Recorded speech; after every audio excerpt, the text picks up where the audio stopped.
Hi friends, ನಮಸ್ಕಾರ ಎಲ್ಲರಿಗೂ. ಎಲ್ಲರೂ ಚೆನ್ನಾಗಿದ್ದೀರಿ ಅಂತ ಅಂದ್ಕೊಳ್ತಾ ಇವತ್ತು ನಾವು ನೈವೇದ್ಯಕ್ಕೆ ವಿಶೇಷವಾಗಿ ಶ್ರೇಷ್ಠವಾದ ಬಾಳೆಹಣ್ಣಿನ ಪಂಚಾಮೃತ ಮಾಡೋಣ. ಬನ್ನಿ.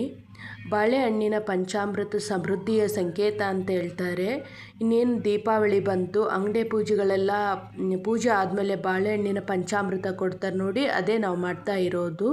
ತುಂಬ ಈಸಿಯಾಗಿ ಮಾಡ್ಕೋಬೋದು ಬಾಳೆಹಣ್ಣಿನ ಪಂಚಾಮೃತ. ಮಾಡೋದಕ್ಕೆ ಏನೇನು ಬೇಕು ನೋಡೋಣ ಬನ್ನಿ.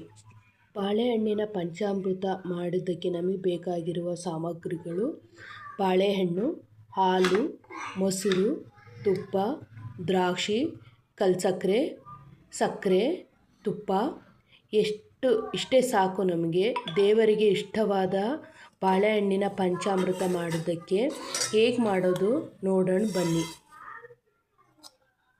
ಮೊದಲಿಗೆ ಒಂದು ಪಾತ್ರೆಯಲ್ಲಿ, ಅಗಲವಾಗಿರೋಂಥ ಪಾತ್ರೆಯಲ್ಲಿ ಬನಾನ ಕಟ್ ಮಾಡಿ ಹಾಕ್ಕೋಬೇಕು. ಇವಾಗ ಸುಲಿತಾ ಇದ್ದೀನಿ ನೋಡಿ ಬನಾನ ಕಟ್ ಮಾಡಿ ಹಾಕ್ಕೊಂಡು, ಈ ಬಾಳೆಹಣ್ಣಿನ ಪಂಚಾಮೃತ ದೇವರಿಗೆ ತುಂಬ ಇಷ್ಟವಾದದ್ದು ಅಂತ ಹೇಳ್ತಾರೆ. ನೋಡ್ಬೋದು ನೀವು ದೇವಸ್ಥಾನಗಳಲ್ಲೆಲ್ಲ ಹಾಲು ಬನಾನ ಇದು ತೀರ್ಥ ಆದಮೇಲೆ ಇದನ್ನು ಕೊಡ್ತಾರೆ. ನಾವು ಮನೆಗಳಲ್ಲಿ ಪೂಜೆ ಮಾಡಬೇಕಾದ್ರೆ ಆಡಂಬರದಿಂದ ಮಾಡೋಕ್ಕಾಗಲಿಲ್ಲ ಅಂದರೂ ಈ ಪಂಚಾಮೃತ ಇಟ್ಬಿಟ್ರೆ ಸಾಕು, ಎಲ್ಲದಕ್ಕೂ ಸೇರಿದ್ದು ಅಂತ ಹೇಳ್ತಾರೆ. ಶ್ರೇಷ್ಠವಾದ ಪ್ರಸಾದ ಅಂತಲೂ ಹೇಳ್ತಾರೆ. ಸಣ್ಣದಾಗಿ ಬನಾನ ಕಟ್ ಮಾಡ್ಕೋಬೇಕು. ಈ ಥರ ಗೋಡಂಬಿನ ಚೂರು ಮಾಡಿಬಿಟ್ಟಾದರೂ ಹಾಕ್ಕೋಬೋದು, ಕೈಯಲ್ಲಿ ಬೇಕಾದರೂ ಚೂರು ಮಾಡಿಬಿಟ್ಟು ಹಾಕ್ಕೋಬೋದು. ಇಲ್ಲಾಂದರೆ ನೀವು ಸಣ್ಣದಾಗಿ ಕಟ್ ಮಾಡ್ಕೊತೀನಿ ಅಂದರೆ ಕಟ್ ಮಾಡ್ಕೋಬೋದು. ನಾನು ಅಷ್ಟೊಂದು ಚಿಕ್ಕದಾಗಿ ಬೇಕಿರಲಿಲ್ಲ ನನಗೆ, ಅದಕ್ಕಾಗಿ ಕೈಯಲ್ಲಿ ಚೂರು ಮಾಡಿಕೊಂಡೆ. ದ್ರಾಕ್ಷಿ ಮಾತ್ರ ತುಂಬಿರೋದೇ ಹಾಕ್ಬೇಕಂತ ಹೇಳ್ತಾರೆ, ಅದಕ್ಕೆ ನಾನು ತುಂಬಿರೋದೇ ಹಾಕಿದೆ. ಸಕ್ಕರೆ ನಿಮಗೆ ಎಷ್ಟು ಬೇಕೋ ನೋಡಿ ಹಾಕ್ಕೊಳ್ಳಿ, ನನಗೆ ಸಾಕು ಇಷ್ಟು. ಕಲ್ಸಕ್ಕರೆ ಇದ್ದರೆ ಹಾಕಿ, ಇಲ್ಲಾಂದರೆ ಪರವಾಗಿಲ್ಲ, ತಂದು ಹಾಕ್ಬೇಕಂತೇನೂ ಇಲ್ಲ, ಸಾಕು. ನನಗೆ ಅಷ್ಟೇ ಸಾಕು ಅನ್ನಿಸ್ತು, ಅಷ್ಟೇ ಹಾಕಿದೆ.